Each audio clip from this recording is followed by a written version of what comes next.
In the book list series polity का already मैं बता चुकी हूँ क्या करना है कैसे करना है, ठीक है। इकोनॉमी का बता चुकी हूँ। अब इस वीडियो में हम ज्योग्राफी देखेंगे कि ज्योग्राफी कैसे प्रिपेयर करना है प्रीलिम्स और mains both subjects, both papers के लिए।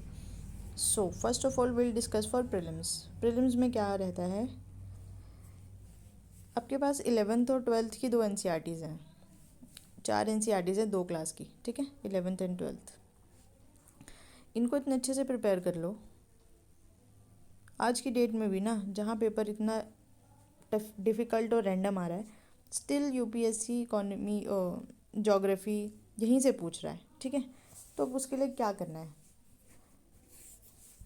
इस NCERT को बिल्कुल अच्छे से घोल के पी जाओ, प्लस GC लियोंग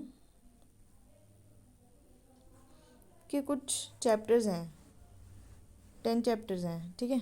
लास्ट के 15 से 25 हैं शायद नंबरिंग, लास्ट के सेक्शन बी वाले जो है उसमें किताब में, वो वाले चैप्टर्स भी बिल्कुल अच्छे से कर लो। वहाँ से थोड़ा एनवायरनमेंट का भी सही हो जाएगा आपका पोर्शन, प्लस आपके लिए वो भी ठीक हो जाएगा जब आप इसे ज्योग्राफी में भी इम्प्लीमेंट करेंगे, ठीक है।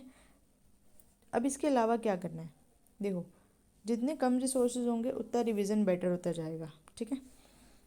तो अब जब तुमने ये 2 किताबें प्रिपेयर कर ली हैं तो अब क्या करना है, प्रीलिम्स के लिए अगेन प्रिपेयर 3000 to 4000 क्वेश्चंस, क्योंकि अभी डे बाय डे ना इसका वेटेज बढ़ता जा रहा है सब्जेक्ट का। तो प्रीलिम्स में इतने क्वेश्चंस प्रैक्टिस कर लो। ये कहाँ से मिलेंगे, यूपीएससी का पीवाईक्यू हो गया, यूपीएससी सीएससी का जो पीवाईक्यू हम लोग देते हैं, या फिर जो यूपीएससी दूसरे एग्ज़ाम्स करा रहा है, सीटीएस, सीएपीएफ, एनडीए, ठीक है।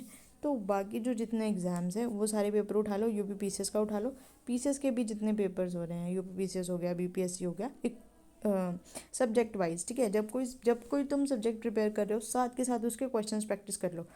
और एक बात तुम्हें मैं ये जब बुक लिस्ट ख़त्म हो जाएगी उसके बाद I will make a video on कि how you have to prepare one subject in a particular time period, ठीक है। एक सब्जेक्ट को तुम्हें 1 मंथ नहीं खींचना है ऑन द सेक ऑफ कि लाइक कि मैं बहुत अच्छे से प्रिपेयर कर रहा हूँ और बाकी सारी चीज़ें, ठीक है। एक सब्जेक्ट को जब तक तुम 8 से 10 बार नहीं पढ़ोगे तब तक वो तुम्हारे हाथ में नहीं आएगा। हाथ में आने का मतलब है कि तुम देखते ही बता दो कि 4 ऑप्शंस में से कौन सा ऑप्शन ठीक है, ठीक है। तो ये चीज़ करने के लिए तुम्हें लगेंगे ठीक ठाक नंबर ऑफ़ रिविजन्स, ठीक है। तो अपने आप को एक टारगेट देना है कि मुझे 15 डेज़ में ये सब्जेक्ट ख़त्म करना है।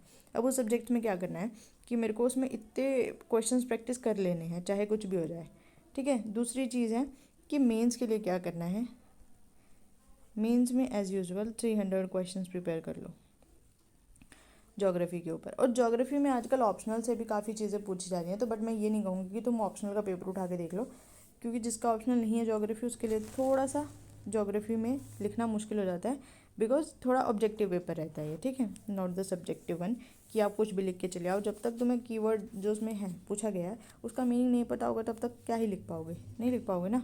तो बेटर है कि पहले से 300 350 क्वेश्चंस प्रिपेयर करके जाओ, जिसमें ऑफकोर्स पीवाईक्यूज रहेंगे ही रहेंगे, प्लस अब यहाँ आप देख सकते हो। अब देखो तुम ज्योग्राफी ऑप्शनल का पेपर नहीं देखना चाहते, कोई बात नहीं, यूपीएससी का प्रीलिम्स का पेपर देखो। अब ये प्रीलिम्स के पेपर में नॉट जस्ट द सीएससी वाला, बाकी भी यूपीएससी वाले, उसमें देखो कि टॉपिक्स क्या क्या पूछ रहा है वो, ठीक है। उसके अराउंड में क्वेश्चन फ्रेम करो और उसके आंसर्स तैयार कर लो, बस इतना काम करना है, ठीक है। और ये कोई ज़्यादा काम नहीं है, बट इसे करने में लोग अपने सारे अटैम्प्ट ख़राब कर देते हैं। तो बेटर है कि पहले से ये सारी चीज़ें करके रख लो, ठीक है। अगर ये वीडियोस अच्छे लग रहे हैं तो please, these are very important thing जो मैं तुम्हें बता रही हूँ, वरना बाकी तुम्हें 10-10 किताबें बता देंगी और तुम उन्हें अपने लास्ट टाइम तक प्रिपेयर करते रहना, कुछ भी नहीं होने वाला है उससे, ठीक है। तो अच्छा लगे वीडियो तो प्लीज़ कमेंट करना, शेयर कर देना अपने फ्रेंड्स के साथ भी, और सब्सक्राइब कर देना चैनल अगर आप न्यू है तो। Thank you.